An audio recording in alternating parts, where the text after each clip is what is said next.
Pertemuan keempat ini nanti yang akan kita diskusikan adalah ini ya, akan kita bahas, jadi tentang keamanan akses perangkat. Nah, itu. Jadi keamanan itu bukan aja dari luar ya. Kalau dari luar kemarin kan kita bahas ancaman dari luar ya. Dari luar itu dalam arti mungkin ada celah-celah keamanan ataupun ada yang mungkin berusaha membobol atau mengakses ya secara tidak sah ya, itu kemarin itu bisa menggunakan scanning ya cara-cara. Nah kalau ini adalah mengamankan. Nah, setelah kemarin mungkin kita tahu itu kita perlu mengamankan akses perangkat keras kita. Tentunya adalah dengan menggunakan password ya, security. Nah, keamanan akses perangkat di sini ya, tujuannya nanti adalah ini keamanan akses dari perangkatnya. Ya. Kemudian ini keamanan akses, kemudian tujuannya mengkonfigurasi. Nah, jadi mungkin nanti di sini mengkonfigurasi dari perangkat-perangkat ini. Nah, mungkin nanti konfigurasinya ini minggu depan ya, minggu depan nanti kita praktek bagaimana kita mengamankan perangkatnya dan perangkat apa yang akan perlu diamankan gitu ya. Nah, di sini yang pertama adalah ini mengamankan edge router. Ya, jadi menjelaskan cara mengamankan parameter jaringan. Ini sangat perlu ya. Jadi jaringan itu perlu diamankan juga. Ya, ada ring misalkan itu ya ring 1, ring 2 ya.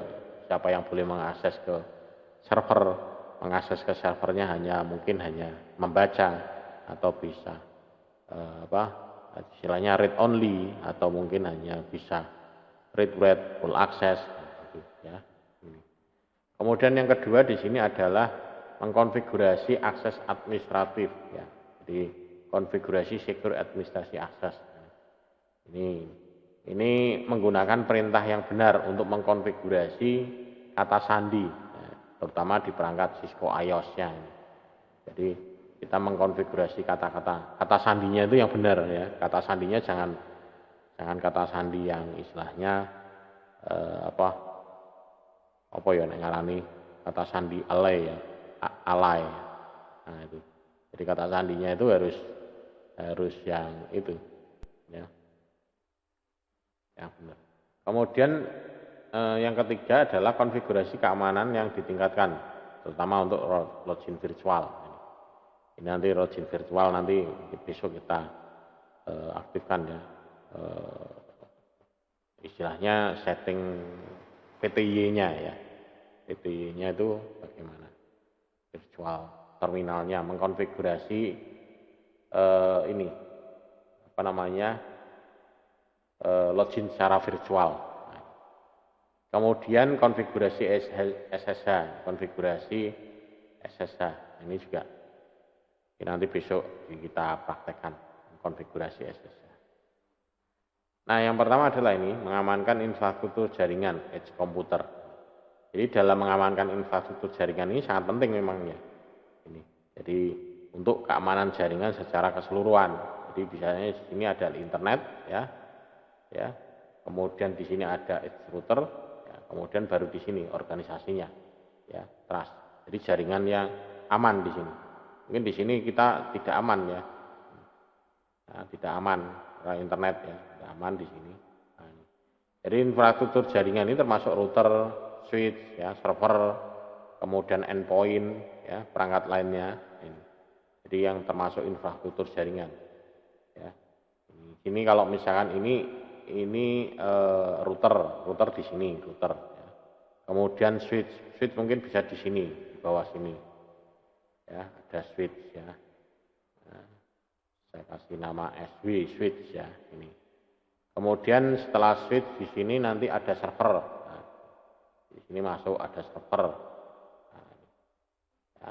Setelah server nanti endpoint titik akhir ini berarti ini adalah PC. PC, ya, banyak sekali PC. Nah, ya, ini bisa. Ya. Kemudian perangkat-perangkat yang lainnya, misalkan WiFi, terus yang lainnya. Ya, ada SAN, storage, area network atau NAS, network area storage, nah, itu juga perlu diamankan. Nah, di sini router target utama.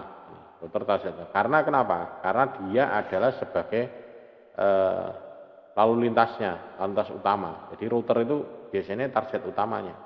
Jadi kalau ini sudah bisa bobol, ya berarti ini ke dalamnya akan lebih akses lagi ya. Jadi ini adalah yang paling utama. Target utama serangan adalah di router biasanya. Ya, target utama serangan adalah di router. Karena perangkat ini mengarah ke lalu lintas masuknya keluar jaringan. Jadi kalau misalnya ini sudah kita tembus, maka kita di sini kita bisa pasang namanya sniper, bisa kita pasang namanya apa ya, misalkan Wireshark untuk monitoring, sehingga lalu lintas data yang ada di sini itu akan terekam semua bisa. Nah, ini akan menjadi celah gitu ya. Jadi kemudian router ini ditujukan pada gambar ini ya, router terakhir. Ya. Nah ini ya, gambarannya seperti ini. Kemudian pendekatan keamanannya juga di sini ya. Di sini bisa menggunakan single router. Ini single router. Berarti ini keamanannya murni hanya di sini. Jadi router tunggal di sini. Jaringan yang dilindungi atau jaringan lokal internal ke internet ya. Semua kebijakan keamanan dikonfigurasi di perangkat ini. Jadi semua rule-nya ada di sini semua. Ya, hanya single. Nah ini. Ya, ini firewall lah, istilahnya firewall-nya ya di sini. Semuanya di sini. Biasanya ini dipakai di Soho ya. Ini Soho. Soho itu small office, home office ya. Ya, kayak di rumah-rumah itu kan, itu perangkat yang kita pasang di rumah itu kan itu sebetulnya juga router ya. Cuman routernya sudah dikemas dalam bentuk apa namanya, kayak modem. Ya bukan modem ya, namanya apa itu, repeater ya, repeater kalau di rumah, modem wifi di rumah ya gitu. Jadi ini, jadi biasanya ini small office, home office. Jadi di rumah, di kantoran yang kecil-kecilan. Jadi ini skala untuk kecil ya. Biasanya menggunakan single router. Kemudian yang kedua adalah defense in deep ya. Jadi ini memberikan beberapa lapisan. Jadi ada dua router. Ada router sini, ada router sini, kemudian ini ada firewall-nya. Ya. Ada firewall-nya. Ya. Jadi di sini ada 3 lapis ya pertahanannya. Ada router, firewall, dan router. Router eksternal, router internal, dan firewall. Ya. Ini. Jadi di dalam sini. Ya. Tapi bedanya ini sama ini secara signifikan ya mungkin tidak secara signifikan ya. Ini akan jauh lebih cepat ini internetnya. Karena internetnya di sini dia hanya melewati satu perimeter saja. Sementara yang ini dia melewati 3. Melewati router ini, diroutingkan berapa, kemudian nanti masuk firewall-nya, dicek dulu firewall-nya benar atau enggak. Kalau enggak ya bablas ini masuk ya. Jadi seperti ini. Kemudian yang ketiga, DMZ. Ini digunakan untuk server yang harus dapat diakses dari internet atau jaringan eksternal lainnya. Jadi DMZ ini dapat diatur antara 2 router dengan router internal ya, yang terhubung ke ini. Jadi DMZ. Jadi kalau Anda lihat di modem-modem Anda, itu sepertinya ada aturan untuk setting DMZ-nya. Ya, aturan DMZ-nya itu ada. Tujuannya apa? Karena DMZ ini kita bisa membuat virtual server. Kita bisa mengarahkan IP tertentu untuk bisa diakses dari luar secara langsung. Ya, itu DMZ. Ya. Jadi misalkan kita punya di sini biasanya mail server, kita arahkan DMZ-nya di sini. Atau kita punya web server, tapi servernya ada di kantor di sini. Kemudian domainnya dari luar, tinggal domainnya itu diarahkan ke IP-nya sih, DMZ-nya. Ya, gitu. Itu biasanya di, itu ada ya. Coba kalau yang tempat saya ya. Tempat saya di sini ada enggak? Ini asal tidak. Nah, di sini ya, coba ya. Nah, tampilannya seperti ini modemnya. Tapi ini beda-beda ya, modemnya beda-beda. Ini kalau tempat saya, coba masuk DMZ-nya itu ada di ada enggak di sini ya DMZ-nya ya. Firewall, filter, service control, ini bukan ya. Biasanya enggak ada nih. Ini DMS. Oh ini DMZ. Nah ini DMZ ada. Nah ini DMZ. Nah, ini. Jadi di sini tinggal dimasukkan aja ini nanti. Ya, IP-nya berapa ini. Ini misalnya diaktifkan. Ya, dia bisa lewat dari sini. Nanti tinggal diarahkan ke IP mana. Nah ini DMZ host IP address-nya. Ini masukkan IP komputer yang akan kita akses dari luar. Biasanya gitu. Karena kalau tidak seperti ini kita tidak bisa nembus ini karena apa? Karena dia menggunakannya adalah NAT ya, NAT. Jadi kita dapat IP itu di dalam itu beda dengan IP yang dari luar. Nah, itu. Sehingga harus kita paling mudah menggunakan DMZ. Tapi kalau kita menggunakan router bisa kita routingkan. Nah, jadi ini. Atau bisa juga menggunakan VPN ya, pakai VPN bisa. Misalnya saya di sini ada VPN ya. Nah, ini jadi kita bisa lewat jalur VPN gitu bisa. Nah, langsung itu bisa juga tanpa melewati ini VPN jalur khusus. Tapi ini sudah disetting mulai dari security-nya, keamanannya segala macam itu sudah disetting, sudah diperhitungkan kalau pakai VPN. Kemudian ada 3 ya area keamanan router. Jadi secara fisik ya. Kemudian operating sistemnya, kemudian ini router hardening ya. Perangkat kerasnya ya ini. Jadi secara ini. Nah, kalau secara fisik ini tempatkan router dan perangkat fisiknya terhubung dengan ruangan yang terkunci. Jadi ini lebih ke keamanan penempatannya kalau secara fisiknya. Ini. Penempatannya, kemudian pemasangan UPS-nya, generator. Nah, ini termasuk juga keamanan juga. Karena ini vital ya. Kalau misalkan routernya ditaruh di ruangan atau yang listriknya MCB-nya jadi satu dengan lain, misalkan anjlok itu mati ya. Itu termasuk juga tidak aman juga. Jadi aman itu bukan hanya aman terhadap serangan, aman terhadap jeda waktu off-nya. Nah, jadi kalau misalkan aman dia tidak aman, amannya itu dia off ya tidak aman dalam arti. Nah, kemudian sistem operasinya. Nah, jadi kalau ini secara fisik ya, keamanan secara fisik ini operating sistemnya. Operating sistemnya berarti di sini kalau di router berarti adalah iOS-nya. Biasanya di sini adalah dengan menggunakan password-nya. Ini. Jadi konfigurasi router dengan jumlah memori maksimum ya ini. Dan ketersediaan memori yang dapat membantu mengurangi serangan DOS. Jadi kalau memorinya lebih itu serangan DOS itu akan teratasi juga, akan sedikit ada mengurangi. Kemudian gunakan versi yang terbaru ya, dan stabil.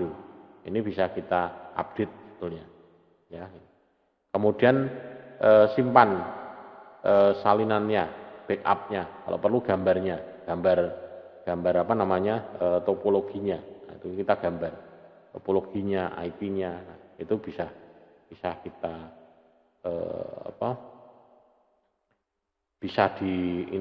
bisa didokumentasikan lah. Ya, ini. Misalkan contohnya di sini ada enggak ya?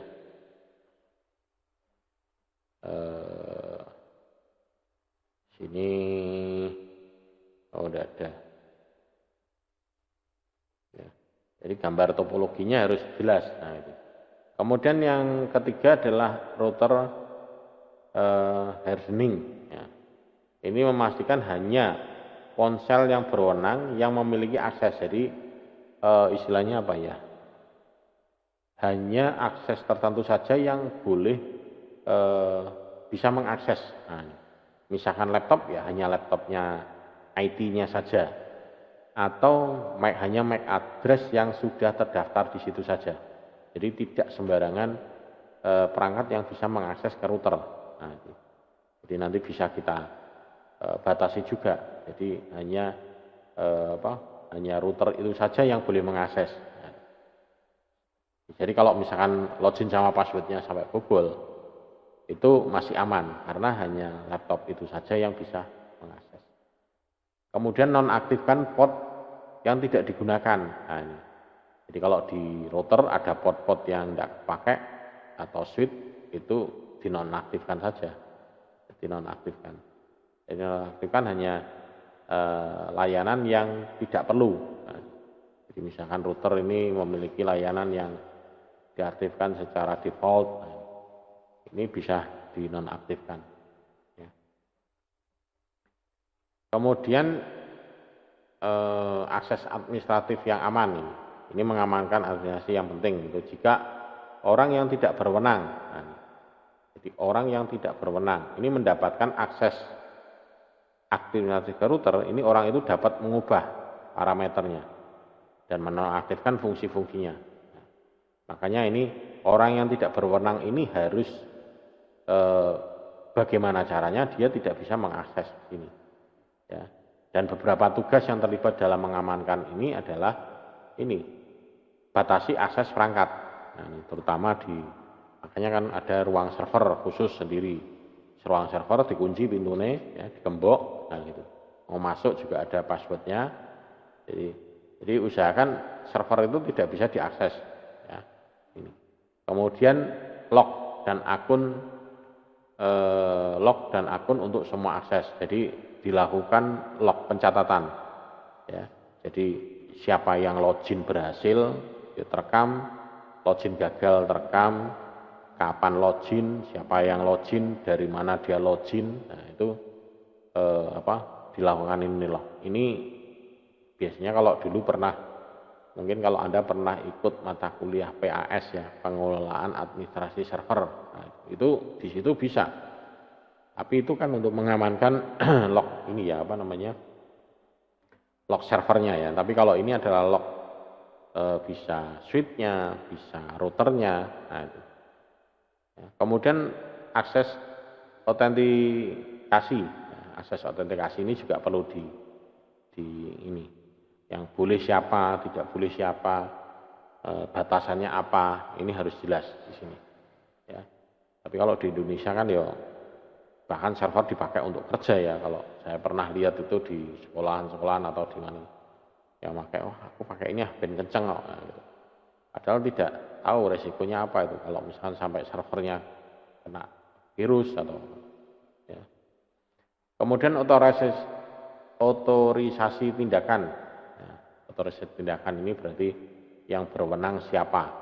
Kalau ada kejadian-kejadian khusus, misalkan sampai datanya hilang, itu yang boleh melakukan tindakan siapa? Atau misalkan harddisknya tidak detect, nah itu jangan sampai salah melakukan tindakan. Ya, tunjukkan pemberitahuan secara hukum. Jadi informasi ini secara hukumnya bagaimana. Ya, kemudian menjamin kerahasiaan data. Jadi kerahasiaan data itu harus dijamin juga ya, tetap harus ada jaminannya. Apalagi kalau itu server ya, server kita sebagai, misalkan kita itu sebagai ini tempat hosting. Itu kan ngopeni datanya orang banyak, itu harus hati-hati, itu backupnya harus kuat segala macam ya. Kemudian mengamankan akses jarak jauh. Nah, jadi akses jarak jauh, akses lokal dan akses jarak jauh, remote. Ya, ini. Jadi router ini dapat diakses untuk tujuan administrasi baik secara lokal ataupun lewat remote. Ya, itu. Jadi kita bisa mengakses ini secara lokal. Ya, mungkin nanti besok bisa saya tunjukkan ya. Mengakses router itu bisa secara lokal. Kalau secara lokal mungkin bisa menggunakan konsul, ya, bisa menggunakan konsul. Ya. Tapi kalau misalkan kita mengakses jarak jauh, ya mungkin bisa menggunakan remote. Nah, ini remote access using SSH. Nah, ini. Jadi bisa melakukan remote access. Ya. Atau remote menggunakan serial connection ini, lewat modem internet ya ini. Ya, ini. Jadi aksesnya bisa macam-macam di sini. Nah, ini kalau lokal ini memiliki akses fisik ke routernya. Nah, ini. Mungkin kalau saya tunjukkan di sini ya. Ini kalau saya mengakses di routernya, ini aksesnya hanya segini aja. Nah, ini.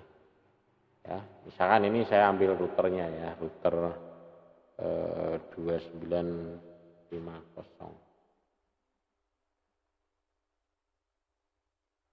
Nah, saya ketik aja ya, router. Nah, ini routernya. Nah, ini misalkan ini. Nah, kemudian ada lagi satu PC. Ya. Nah, ini kalau saya ini bisa mengaksesnya kan ada dua.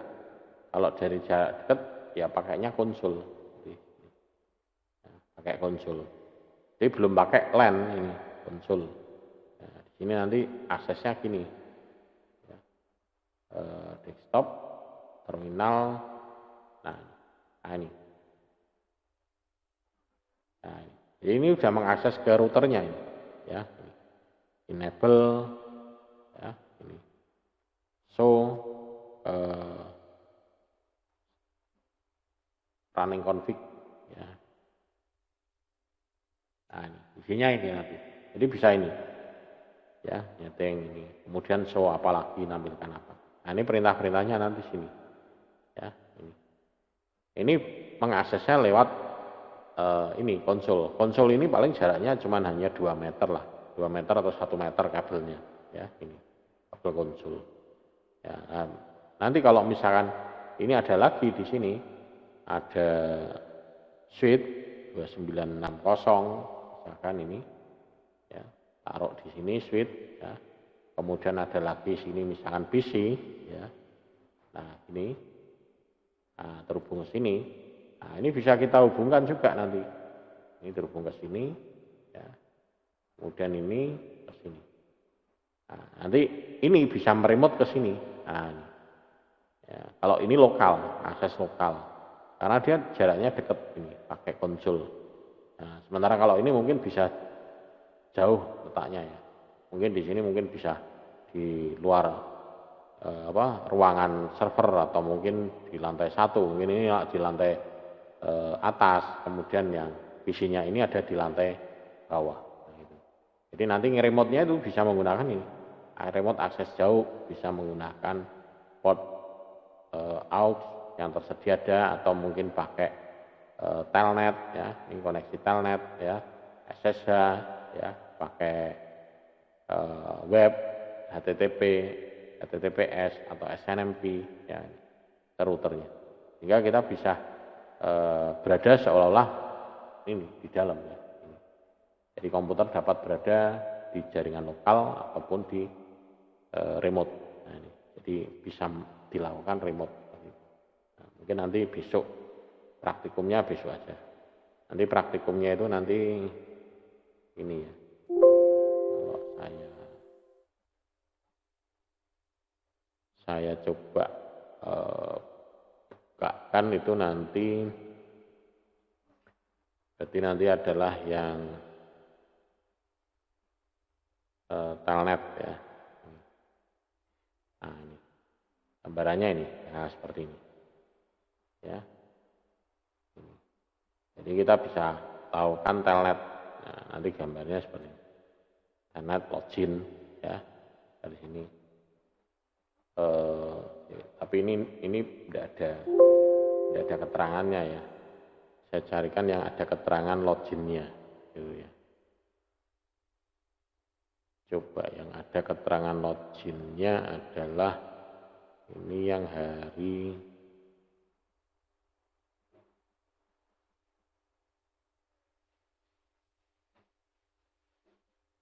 tanggal 11 ada enggak? Nah, ini ada loginnya ya. Nah, ini. Nah, contohnya seperti ini aksesnya. Ya, tapi ini konfigurasi ini, tapi nanti besok kita akan membuat yang seperti ini. Nah, jadi ini loginnya adalah. Jadi kalau saya dari sini, dari komputer ini, ya, login terminal ini, sorry, ini bukan login terminal. Ini terminalnya udah putus sih. Ini coba saya koneksikan lagi ya. Ini saya koneksikan konsul ke sini. Nah, jadi di sini login terminal, akses, nah, dia masuk sini. Nah, ini ada passwordnya, password konsul. Nah, ini kalau ini kan karena untuk latihan ya, saya catat loginnya ini. Ya. Jadi tampilannya seperti ini. Kalau saya besarkan, coba ya, magnifier.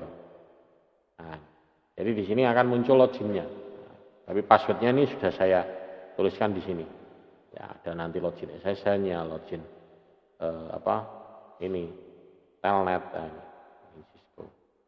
Nah, ini ada batasnya. Kalau dalam waktu 3 detik atau 5 detik itu nanti langsung tidak bisa masuk. Ya, coba nih ya, Cisco con, salah. Cisco con. Nah, masuk ya. Ini. Kemudian setelah masuk di sini nanti kita masukkan enable. Nah, password lagi ya. Passwordnya Cisco security. Ya, masuk. Ya, ini. Sudah masuk sini.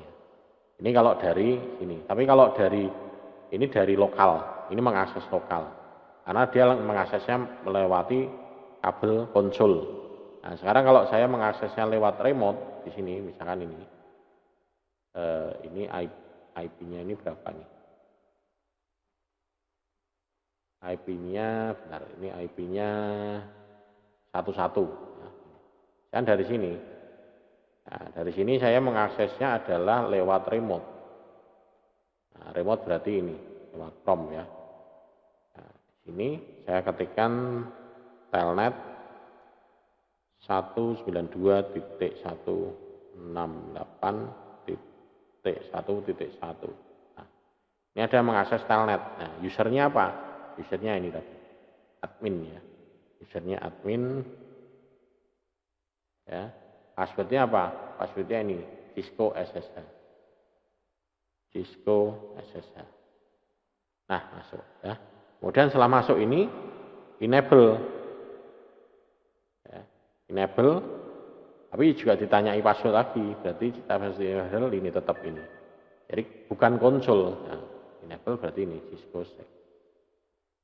Cisco security. Masuk, sudah. Nah, ini sudah masuk.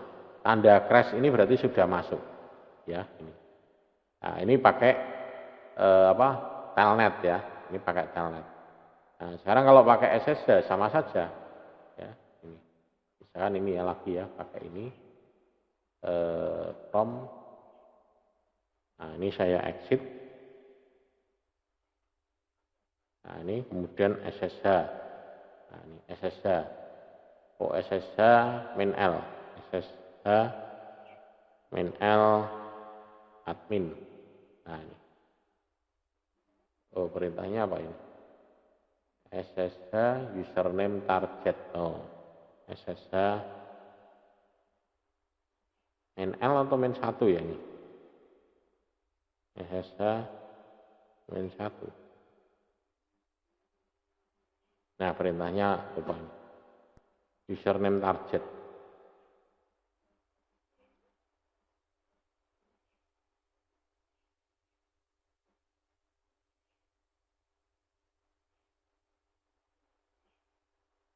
Salah juga ya. SSH N1 admin. Salah.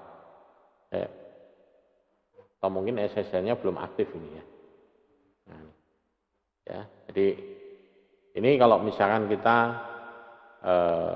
akses lewat remote. Yang tadi contohnya adalah telnet. Ini mungkin SSH-nya belum aktif. Ya, gitu. Nah, nanti besok minggu depan kita coba buat simulasi ya, untuk buat setting seperti ini. Ya, ini SSH settingnya. Jadi memberikan privasi ya, sebetulnya catatan password ini tidak boleh ditampilkan seperti ini, tidak boleh ya. Itu. Tapi karena ini supaya saya ingat ya, kalau misalkan buka file ini, oh loginnya ini, kalau tidak tahu nanti saya ingat-ingat bingung ya. Kalau ada itu kan untuk demo-demo seperti ini kan. Kemudian konfigurasi kata sandi ini, kata sandi di sini juga perlu diperhatikan ya, antara password yang lemah ya dan password yang kuat. Nah, ini. Jadi password yang lemah ya cuma mengandung arti ya, secret, Smith, Toyota, Bob, Blue ini. Jadi ini lemah sekali. Bahkan sekarang sudah ada tingkat kekuatan sandi ya pada saat kita memasukkan kata sandi itu ya. Jadi memasukkan kata sandi itu ada keterangannya. Gitu. Jadi oh ini strong, oh ini weak, oh ini apa itu. Jadi sudah, sehingga kita sudah tidak perlu memikirkan kata sandi yang kuat itu seperti apa. Yang kuat ya seperti ini, menggabungkan karakter alfanumerik. Tidak punya arti ya, atau mungkin punya arti tapi untuk kita sendiri, pribadi kita sendiri. Orang lain membaca itu apa sih itu tidak tahu. Ya. Itu dan tidak bisa dibaca. Ya. Nah ini, jadi kata sandi ini perlu yang diperhatikan ini, ya terutama. Kalau yang tadi kalau misalkan terutama di login ini, nah, di sini juga sama ya. Ini kalau misalkan saya coba akses di sini, di sini mungkin kata sandinya kalau di sini ini sudah saya enscript ya. Nah ini sudah tidak bisa. Kata sandinya di sini sudah transkrip. Nah ini. Jadi kata sandinya ini sudah transkrip. Nah ini. Ya ini sudah transkrip. Sudah tidak kelihatan. Ya. Nah, nanti besok pada saat kita latihan kita bisa melihat sandinya ini oh ini mestinya bisa ya. Ini coba ya ini. Kalau dibalik bisa enggak? Ini secret password enscript. Nah, ini. Jadi di sini saya ketikkan no secret tulisannya biar. Oh service ya. Service. Nah, coba sini. Service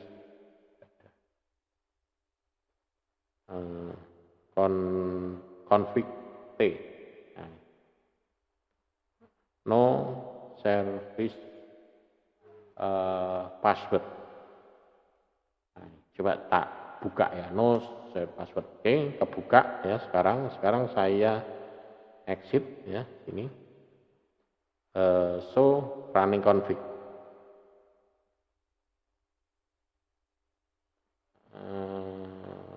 So running config oh tidak bisa ya, sudah terlanjur di enscript, dia tidak bisa kebuka. Ini no enscript password, coba di bagian bawah mungkin kelihatan.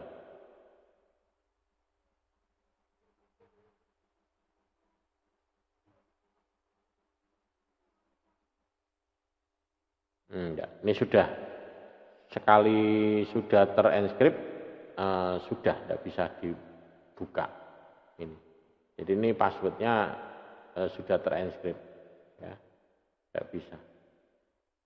Ya mungkin nanti besok aja. Besok kita coba lihat passwordnya nanti kan seperti apa, ya gitu. Nah itu sudah terenkrip, jadi dibuka tidak bisa ya gitu.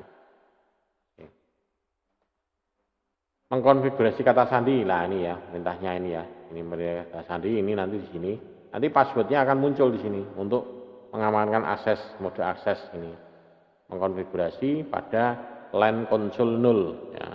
LAN console 0 itu berarti kan di sini memang LAN console 0 ya, nanti kita setting ya, ini ada konsolnya ini, jadi nanti konfigurasi terminal, jadi nanti langkah-langkah ini juga nanti yang akan kita setting ya, ini pada switch floor namanya, jadi switch floor, SW itu switch floor, mana gitu ya.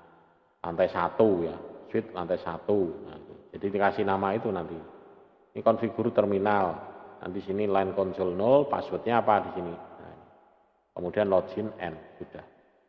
Kemudian nanti di sini konfigur terminal, enable secret class, ya. Kemudian setelah itu nanti ini adalah untuk LAN console 0, tentukan kata sandinya. Ya. Kemudian yang ini akses ini adalah untuk mengenable secret passwordnya. Ya, mengenable secret passwordnya. Sehingga ini nanti sebenarnya ini kalau bisa saya peragakan besok itu ini kemudian dilihat dulu passwordnya sandinya, terus setelah itu jalankan ini. Ya. Baru nanti dia tidak akan kelihatan ya. Atau yang ini mungkin saya demokan aja ya, yang ini entah juga sederhana. Kalau besok yang bawah ini adalah memasukkan baris ini PTY. Nah ini saya demokan di sini, saya tarik sini biar kelihatan tulisannya ya. Jadi kalau Anda mau demokan ya bisa di sini. Ini pakai 2960. Ini 2960. Ya. Tarik sini, kemudian pakai PC lah ya. PC. Nah, kemudian saya pakai konsol saja. Kayak konsol. Nah, udah. Ini ya. Kemudian saya coba ubah di sini terminal. Nah ini tampilannya seperti ini ya. Kelihatan enggak? Kalau enggak kelihatan mungkin bisa saya besarkan. Ya, ini tampilannya ini. Nah, di sini saya enter. Belum. Nah, ini kemudian saya enable ya. Kemudian konfigurasi terminal, kemudian saya ubah hostname, saya ganti nama SW min floor min 1 ini ya, biar sama. Nah sekarang udah ganti, berubah ya, SW floor 1 ya. Kemudian dari sini saya masuk LAN console 0 ya, LAN console 0 ya, ini password Cisco ya, enter, kemudian login, kemudian setelah itu N ya. Sekarang kita lihat ya, show running config ya, akan kelihatan. Ini hostname-nya tadi, ini, kemudian passwordnya biasanya di bawah sendiri, ya. Nah, jadi di sini kelihatan, passwordnya kelihatan, passwordnya adalah Cisco. Nah, ini kelihatan ya, passwordnya Cisco, ya, passwordnya Cisco. Nah, sekarang saya akan masukkan itu konfigurasi terminal. Untuk enable secret class ya. Saya aktifkan di sini. Enable secret tulisannya secret class ya. Enable secret class. Class ya, enable secret class. Enter ya. Ini adalah password untuk enable ya, ini. N ya. Kita coba ya. Kita exit di sini ya. Nah, ini di sini saya enter lagi.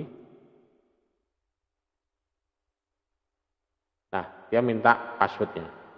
Passwordnya adalah ini adalah password untuk enable. Begitu kita ngetekan enable ada passwordnya. Passwordnya kelas.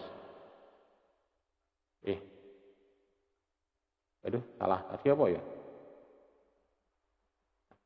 Kelas. Oh, passwordnya apa tadi? Nah, ini salah. Passwordnya salah. Kelas. CLASS. Salah passwordnya. Ini kalau sudah lupa passwordnya, sudah tadi passwordnya apa ya? Benar ya, enable secret class. CLASS. Nah, benar loh. Ya. Ya ini. CLASS. Tuh, udah mau. User access verifikasi. Ya, yes. Kalau udah lupa kayak gini ya sudah tertutup. Ya, ini. Tidak bisa.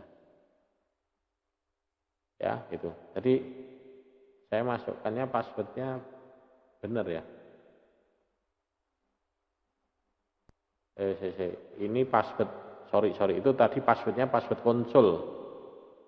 Ya, password konsol ini. Jadi passwordnya adalah itu tadi, yang Cisco. Ini adalah Cisco.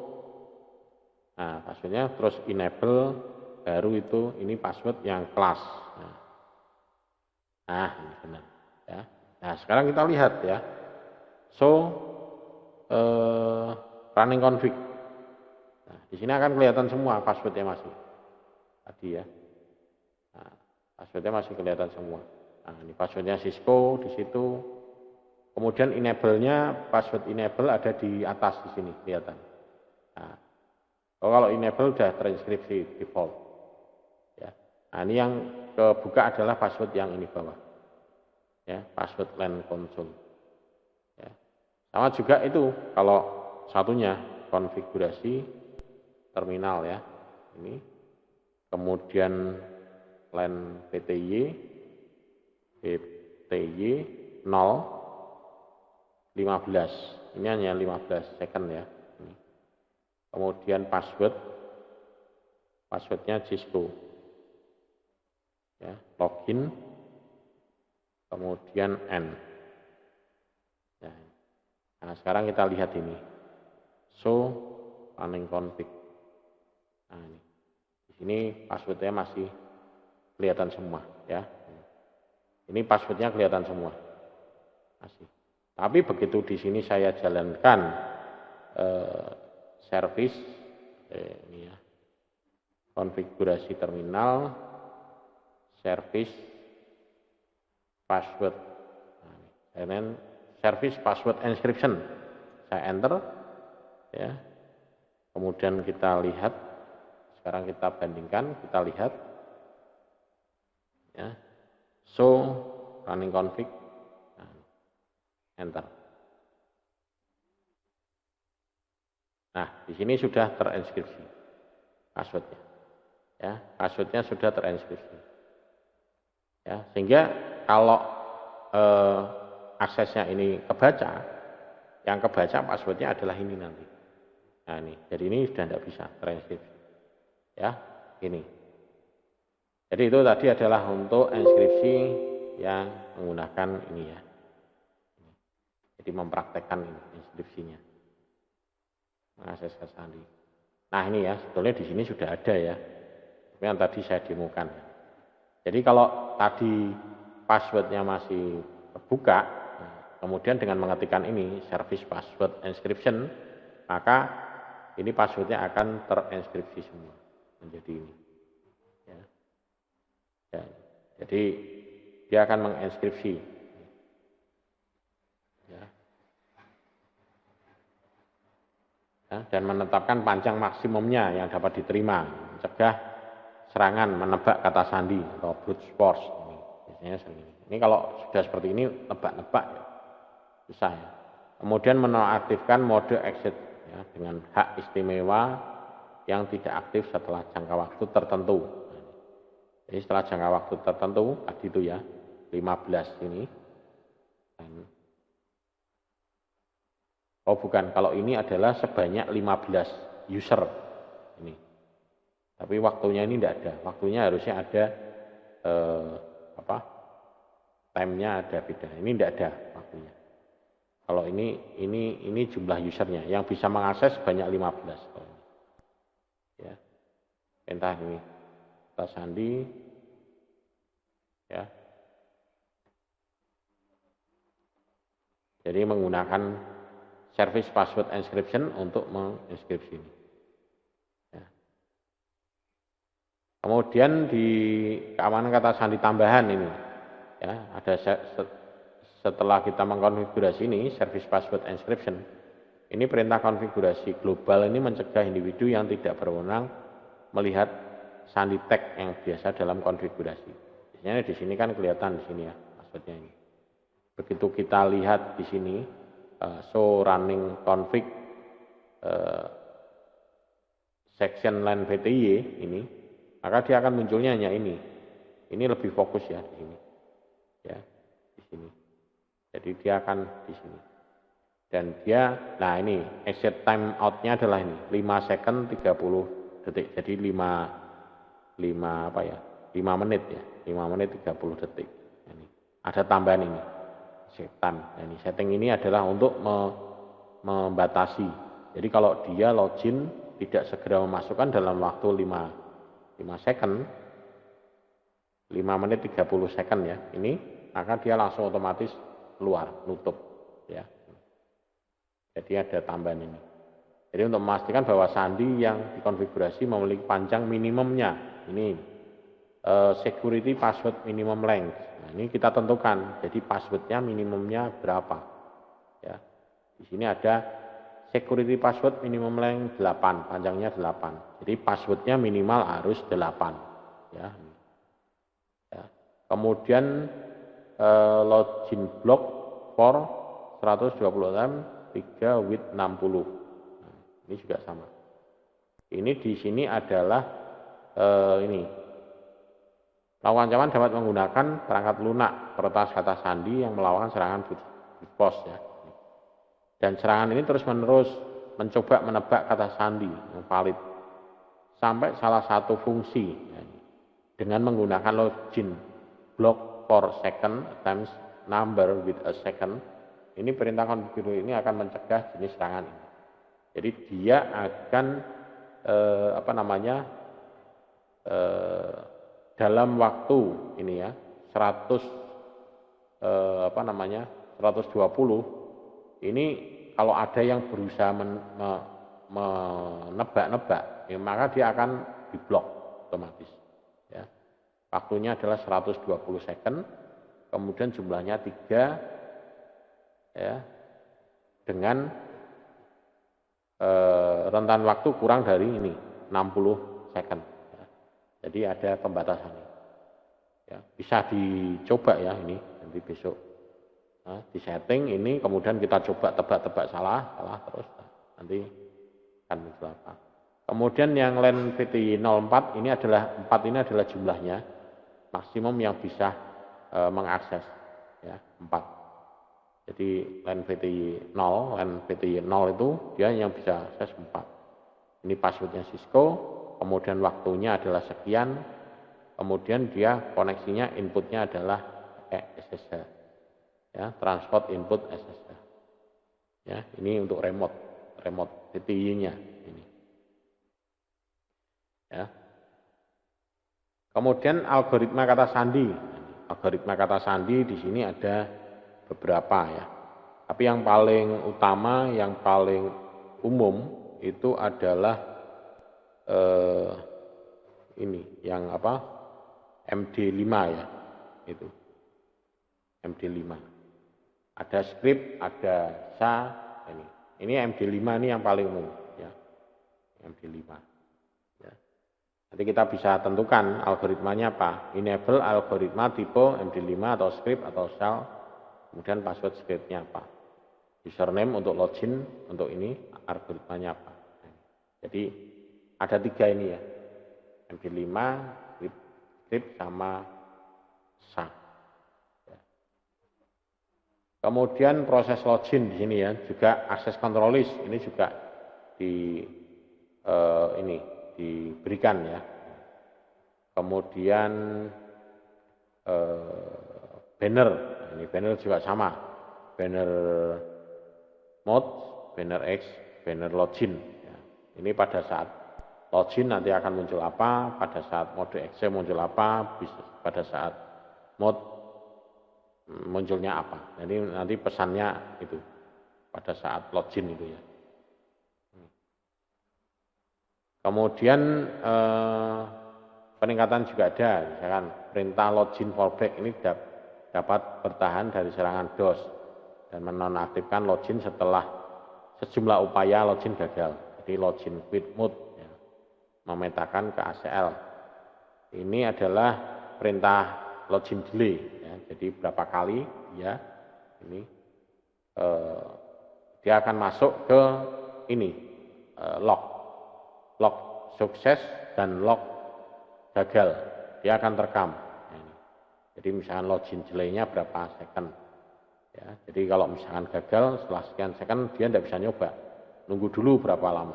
Ya, gitu. Kemudian ada peningkatan login juga ini untuk membantu peringkat Cisco menyediakan deteksi DOS. Nah, ini.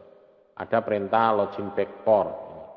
Ada normal mode, ada quiet mode. Normal mode ini disebut juga dengan misalnya jam tangan router menghitung jumlah upaya login yang gagal dalam waktu yang telah ditentukan. Jadi misalkan dia dalam waktu 60 second gagal 3 kali, maka dia akan masuk ke normal mode. Atau quiet mode ini disebut periode tenang jika jumlah login yang gagal ini melebihi ambang batas yang dikonfigurasi. Jadi semua login ini menggunakan telnet dan SSH dan ditolak ya ini. Jadi dia akan ditolak dalam waktu berapa. Login get mode, access class, permit admin. Nah, jadi perintahnya adalah ini. Jadi mungkin yang hanya diizinkan hanya dari IP ini saja. Ya. Kemudian, nah ini untuk ini ya. Ada 3 perintah yang dapat dikonfigurasi ya. Login on sukses, kemudian login on failure, sama login on failure log. Sama ya ini. Ini login on success log, login on failure log. Nah, jadi pada saat login sukses, dia akan direkam, ya, akan masuk di lognya. Gagal pun juga sama.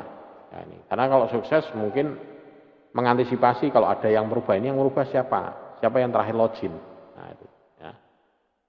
Login gagal berarti ada usaha untuk usaha pembobolan. Kemudian yang ketiga adalah security authentication failure. Ini security authentication failure. Threshold lock. Ya, jadi ini dikonfigurasi ketika kegagalan itu melampaui loginnya. Jadi rata-rata ini thresholdnya berapa nanti sini? Thresholdnya berapa? Mau diisi nilai ambangnya berapa? 5 kali atau 10 kali, sekian kali, maka dia otomatis akan blok. Ya. Nah, ini adalah login failure-nya, show login failure, bisa dilihat di sini nanti jam sekian, usahanya dari mana, login username-nya, yang login siapa, ini ada usaha. Ini baca lognya, ya. Ini bisa kita praktekkan besok sih ya. Jadi setelah kita setting, kemudian kita coba-coba, baru kita buka ini ya, show login failure-nya bagaimana. Jadi di sini ada 22 kali. Cuman ini yang kebaca di sini rekamannya ini toh. Ya. Detail informasinya tentang terakhir adalah 50 kegagalan. Ya. Nah, ini konfigurasi kata sandi. Ya, ini konfigurasinya. Ini kebutuhan SSH. Sebenarnya ini adalah demo filmnya. Ya. Ini kalau kita akses lewat Wireshark, bahwa di sini ditunjukkan bahwa ini akan kelihatan ya ini kontrol aksesnya adalah telnet di sini dan dia akses data. Ya. Kemudian ini adalah langkah-langkah untuk mengaktifkan SSH. Nanti mungkin besok kita praktekkan saja ya untuk mengaktifkan SSH. Kemudian tingkat keamanan SSH di sini menggunakan IP SSH authentication. Ya, kemudian IP SSH timeout ini 60 second. Jadi untuk meningkatkan keamanan. Jadi dibatasi waktu 120 detik ya, atau mungkin 60 detik ya gitu untuk melihat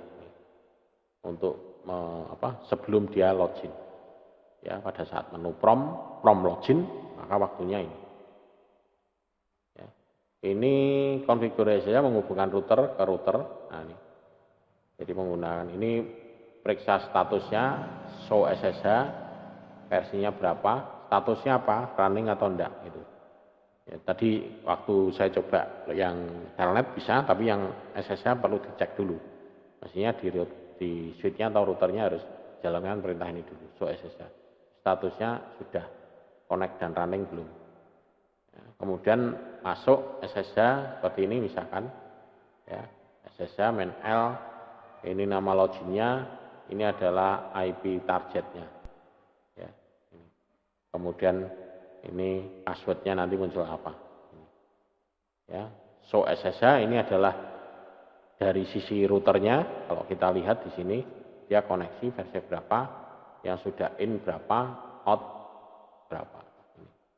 Ya, jadi di sini status runningnya, monitoringnya. Ini kalau kita konfigurasi SSH lewat komputer ya, lewat komputer nanti sini di setting pakai aplikasi bisa putih ya. Ini bisa putih, bisa Open SSH, bisa Teratem. Nah, jadi toolsnya ini tools yang di Windows ya. Tapi kalau saya menggunakan tadi paket reset ya, adanya di bawahnya paket reset. Tapi kalau kita secara fisik kita bisa pakai ini. Ini Teratem, bisa Open SSH, bisa putih. Ya. Ini. Oke, ini ringkasannya. Mungkin ini yang bisa saya sampaikan ya. Nanti untuk minggu depan kita coba untuk praktikum menerapkan ini semua ya. Kita coba. Ini kan hanya capturean ya. Nah, kalau dipraktekkan kan enak. Nah, nanti ya sebisa mungkin Anda kalau di rumah Anda menggunakan PC atau laptop, Anda bisa mulai sekarang install ini, install ini dulu, install paket reset ya, bisa cari di internet ya, paket reset, Cisco paket reset, mulai diinstal sehingga pada saat mungkin nanti besok saya praktikum ya, Anda bisa langsung mengikuti langkah-langkah apa yang saya praktekkan ya. Itu mungkin itu. Kalau ada yang mau ditanyakan mungkin bisa ditanyakan via chat atau mungkin nanti bisa via WA ya. Monggo kalau ada yang mau ditanyakan sebelum saya mengakhiri. Ya. Ada yang tanyakan enggak? Nunggu prakteknya aja ya besok ya. Mungkin kalau ini sih penjelasannya ya, terangannya ini apa. Ini kalau dipraktekkan baru tahu, oh ternyata itu. Kalau dipraktekkan mungkin jauh lebih paham gitu. Oke, mungkin itu aja ya. Besok kita praktekkan untuk setting telnet dan SSH. Mungkin untuk pertemuan hari ini saya cukupkan sekian ya. dan mohon maaf kalau dalam hal penyampaian ada kesalahan dan untuk materi ini nanti bisa diakses di Classroom ya, bisa diakses di Classroom. Terima kasih. Sampai ketemu di pertemuan minggu depan.